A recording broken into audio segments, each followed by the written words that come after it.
প্রিয় দর্শক, আপনাদেরকে আমন্ত্রণ দিগন্ত বিশ্লেষণে। আপনাদের সাথে আছে আমি জামিলুর রহমান। প্রিয় দর্শক, আজ রোববার 18 মে 2025। আজকে প্রথমেই জানিয়ে দিব দৈনিক নয় দিগন্ত পত্রিকার বড় শিরোনামগুলো। বিরাননগরীর পথে ঢাকা, বিশেষ ট্রাইব্যুনালে চলবে বিচার, এক সপ্তাহের মধ্যে রহস্য উদ্ঘাটন। মাইক্রো ক্রেডিটই ব্যাংকিংয়ের ভবিষ্যৎ বলেছেন প্রধান উপদেষ্টা। পরিস্থিতি ঘোলা না করে নির্বাচনের সুস্পষ্ট তারিখ ঘোষণা করুন বলেছেন তারেক রহমান। 10 লাখ গাজাবাসীকে লিবিয়ায় স্থানান্তরের পরিকল্পনা ট্রাম্পের। ইসরায়েলি হামলায় 48 ঘন্টায় 300 ফিলিস্তিনি নিহত। আইবিএফবির গোলটেবিলে বক্তারা, যুক্তরাষ্ট্রের সাথে বাণিজ্য বাড়াতে শুল্ক নীতি সংস্কার করতে হবে। এছাড়াও প্রথম পাতায় যে খবরগুলো রয়েছে সেটিও জানিয়ে দিতে চাই। অস্থিরতার কবলে পরমাণু শক্তি কমিশন ও রূপপুর বিদ্যুৎ কেন্দ্র। বাংলাদেশকে পাশ কাটিয়ে উত্তর পূর্ব ভারতের বিকল্প সংযোগ মিয়ানমার মহাসড়ক। ইমনের সেঞ্চুরিতে জয় বাংলাদেশের। পাঠ্য বই রচনায় আলাদা বোর্ড ও প্রশিক্ষণের আওতা বৃদ্ধির তাগিদ।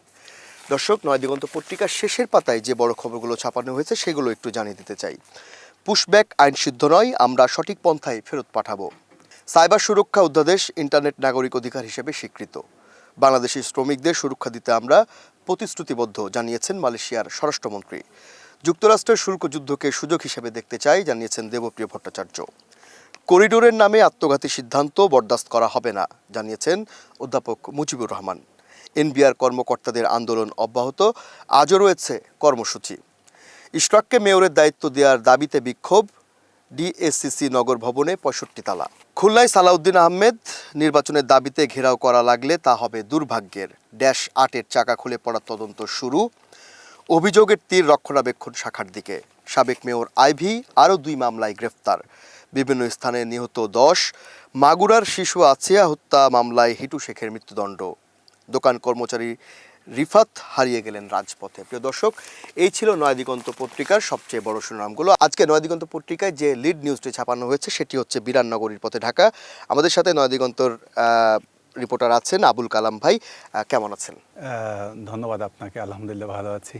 আজকে আপনার একটি নিউজ ছাপানো হয়েছে, বিরাননগরীর পথে ঢাকা। এই রিপোর্টটি করতে গিয়ে আপনি কি দেখেছেন? বর্তমান সময়ের যে বিরাননগরী এবং আগের সময়ের যে ঢাকা শহরের যে জৌলুসতা ছিল, সেটির মধ্যে কতটুকু ফারাক দেখছেন? আপনাকে ধন্যবাদ। আসলে কিছুটা পেছন থেকে শুরু করি। সেটা হলো যে আমি যেহেতু পরিবেশবিদটা করি, সুতরাং আপনারা দেখবেন যে পরিবেশ বিষয়ক প্রতিবেদন প্রায় আমার প্রতিবেদন ছাপা হয়। আমি বিগত যতদিন থেকে এই বিষয় নিয়ে কাজ করছি তাতে আমার মনে হচ্ছে যে আসলে আমরা দিন দিন মৃত্যুর দিকে ধাবিত হচ্ছি, এবং এটা ভয়ানক মৃত্যু। কিন্তু আপনি দেখবেন যে ধরেন যে আপনাকে কেউ এসে হামলা করলো এবং আপনাকে আঘাত করে মেরে ফেললো। যাকে আঘাত করলে সে হয়তো মারা গেল, সে হয়তো একজন ব্যক্তি মারা গিয়েছে। কিন্তু আপনি দেখবেন যে কোনো ঘরে যদি একজন তার পরিবারের কর্তা যদি অসুস্থ হয় এবং দীর্ঘদিন সে অসুস্থ অবস্থায় আছে, তাকে টানতে গিয়ে তার সেবা করতে করতে করতে করতে একটা পর্যায়ে পুরো পরিবার অসুস্থ হয়ে যায় এবং বিভিন্নভাবে তারা নানান সমস্যার মধ্যে আস্তে আস্তে ধাবিত হয়। আমাদের হচ্ছে কি যে এই যে পরিবেশ দূষণ, এই পরিবেশ দূষণের কারণে আমরা আস্তে আস্তে আস্তে আস্তে সবাই আমরা কিন্তু মৃত্যুর দিকে ধাবিত হচ্ছি। আপনি উন্নয়ন করবেন, আপনি কাজের অগ্রগতি বলেন, আপনার পেশাগত অগ্রগতি বলেন, আপনি দেশের অর্থনীতি যাই করেন, আপনি আগে তো আপনাকে সুস্থ থাকতে হবে। এখন আপনি যদি সুস্থ নাই থাকতে পারেন তাহলে এইসব উন্নয়ন তো আপনার কোনো কাজে লাগছে না। এই যে পরিবেশ দূষণ, এইটা একদিনে তৈরি হয়নি, এইটা প্রতি বছর এইটা আস্তে আস্তে আস্তে আস্তে আস্তে আস্তে করে বাড়ছে। কিন্তু দুঃখজনক হলো যে এই যে পরিবেশের অবস্থা, খারাপ অবস্থা, তার জন্য কাজ করার জন্য পরিবেশ অধিদপ্তর রয়েছে সরকারের। নদী রক্ষার জন্য সরকারের নদী রক্ষা, সরকারের প্রত্যেকটা খাতে একটা করে তার সংস্থা আছে যারা এই বিষয়গুলো দেখভাল করবেন। কিন্তু এই পরিবেশ অধিদপ্তর সম্ভবত আমার মনে হচ্ছে তাদের জন্মের পর থেকে তারা শুধু রুটিন কাজের বাইরে তাদের আর কোনো কাজ বোধহয় তারা আসলে এটা দৃশ্যমান না।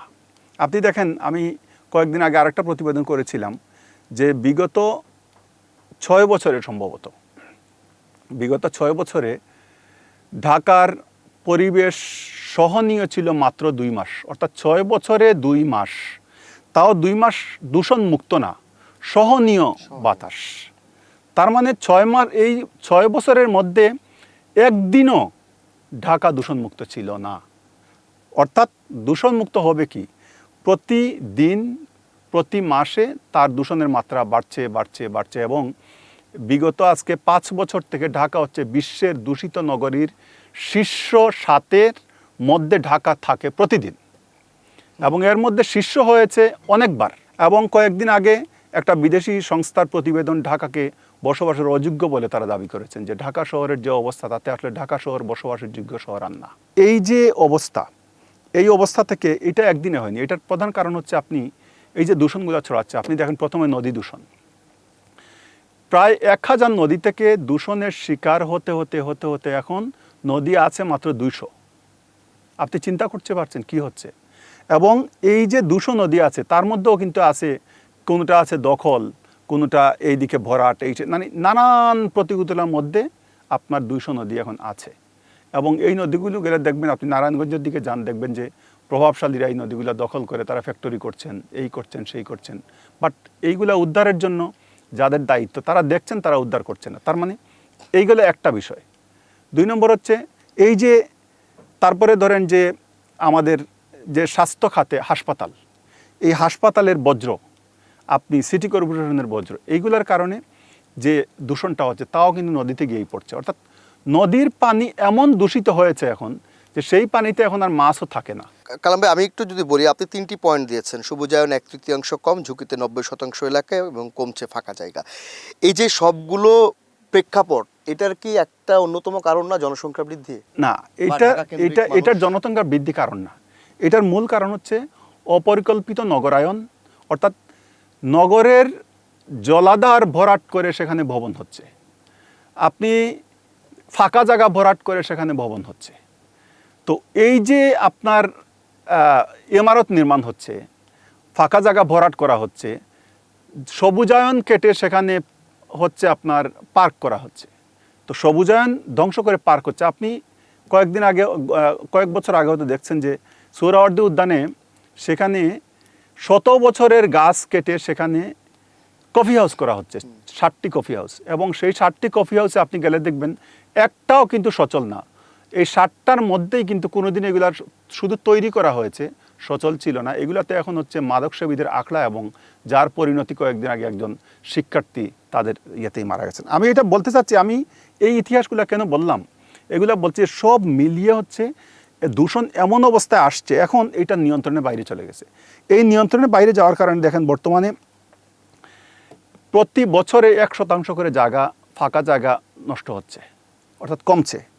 আপনার বছরে 3 বর্গমিটার করে আপনার ফাঁকা জায়গা কমছে, এইটাই আমি বলতে চেয়েছিলাম। তারপরে আপনার উত্তাপ বাড়ছে আপনার 1% করে নতুন এলাকায়। অর্থাৎ ধরেন এবার হচ্ছে গরমটা হচ্ছে ধানমন্ডি এলাকা সাপোজ ধরেন একটু কম আছে, আজকে দেখা যাচ্ছে 1 বছর পরে যে জায়গায় কম ছিল সেই জায়গায় এখন হয়ে গেছে আবার, মানে এই 1 বছরের আগে যে জায়গাগুলো সবচেয়ে বিপজ্জনক ছিল সেই জায়গায় এই এলাকা চলে আসে। অর্থাৎ 1% করে নতুন নতুন এলাকায় উত্তাপ ছড়াচ্ছে। এবং প্রায় 90% এলাকা ঢাকা শহরের এখন তীব্র তাপপ্রবাহের মধ্যে আছে। এবং এই তাপপ্রবাহের কি অন্যতম কারণ না যে এই যে মানে বিল্ডিংগুলো উঠছে সেগুলো ম্যাক্সিমামই আমরা দেখছি গ্লাসের? তো এটা কি অন্যতম কারণ হতে পারে কিনা? এটা শুধু এক হচ্ছে যে গ্লাসের, 2 নম্বর হচ্ছে গাছ না থাকার কারণে অক্সিজেন কমছে। গাছ না থাকার কারণে অক্সিজেন কমছে, খালি জায়গা না থাকার কারণে ভবনের সংখ্যা বাড়ছে, ভবনের সংখ্যা বাড়ার কারণে মানুষের সংখ্যা বাড়ছে। এই যে একটা থেকে আরেকটা। তারপরে হচ্ছে আপনার আরেকটা হচ্ছে ভূগর্ভস্থ পানি স্তর কমছে। দেখেন এটাও কিন্তু আরেকটা কারণ হচ্ছে যে যেভাবে নগরায়ন বাড়ছে তাতে করে যে পাকা যে ঢালাই বাড়ছে, ঢালাইয়ের কারণে হচ্ছে কি বৃষ্টির সময় পানিটা মাটিতে যাচ্ছে না, মাটি পানি পাচ্ছে না, এটা পাকার উপরে থেকে যাচ্ছে, যার কারণে ভূগর্ভস্থ যে পানি সেই পানির স্তর দিন দিন নিচে নামছে। এবং আরেকটা বিষয় হচ্ছে ভয়ানক, নদীর পানি দূষণ হওয়ার কারণে সেই পানির মাধ্যমে যে কৃষি আবাদগুলো হচ্ছে, যেমন সবজি হচ্ছে, ধান হচ্ছে, এই যে বিষাক্ত পানি, এই বিষাক্ত পানি দিয়ে যা তৈরি হচ্ছে খাবার, সেই পানির বিষ গিয়ে ছড়াচ্ছে ধানের মধ্যে, সবজির মধ্যে, অর্থাৎ কৃষি উৎপাদনের মধ্যে সেই বিষ ছড়াচ্ছে। সেই সবজি যাচ্ছে আপনার ঘরে, সেটা আপনি খাচ্ছেন, আপনিও সেটা থেকে এফেক্টেড হচ্ছেন। এই যে দেখেন ধারাবাহিকভাবে একটা থেকে একটা, এটা আপনি কিভাবে রোধ করবেন? এটা রোধ করার একমাত্র পথ হচ্ছে বিশেষজ্ঞরা যেটা বলছেন সেটা হলো যে গাছ বাড়াতে হবে, নদী দখল যেগুলো আছে সেগুলো মুক্ত করতে, অর্থাৎ পরিবেশের উপরে যদি, পরিবেশ রক্ষার ক্ষেত্রে যদি কোনো দেশ বা কোনো সংস্থা যদি গুরুত্ব আরোপ না করে, তাহলে আস্তে আস্তে পুরো দেশ কিন্তু মৃত্যুর দিকে ধাবিত হবে।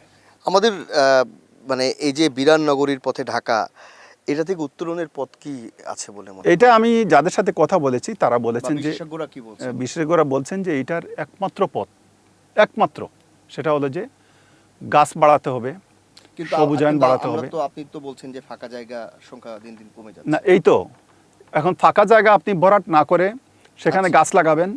আপনি জলাশয় যেগুলো সেটা ভরাট করবেন না, জলাশয়ের মতো থাকবে, কারণ জলাশয়ে পানি থাকে, সেই পানির একটা ঠান্ডা একটা বাতাস আসে, সেটাও তো পরিবেশের জন্য, পরিবেশের ভারসাম্য রক্ষা করে।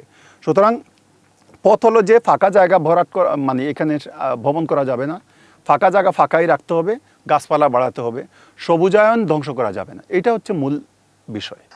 কারণ ভাই, আপনাকে অসংখ্য ধন্যবাদ আমাদেরকে সময় দেওয়ার জন্য। প্রিয় দর্শক, আজকের দিগন্ত বিশ্লেষণ এখানে শেষ করছি। পরবর্তী আয়োজন দেখার আমন্ত্রণ জানিয়ে সে পর্যন্ত সবাই ভালো থাকবেন, সুস্থ থাকবেন এবং নয়া দিগন্তের সাথে থাকবেন। আল্লাহ হাফেজ।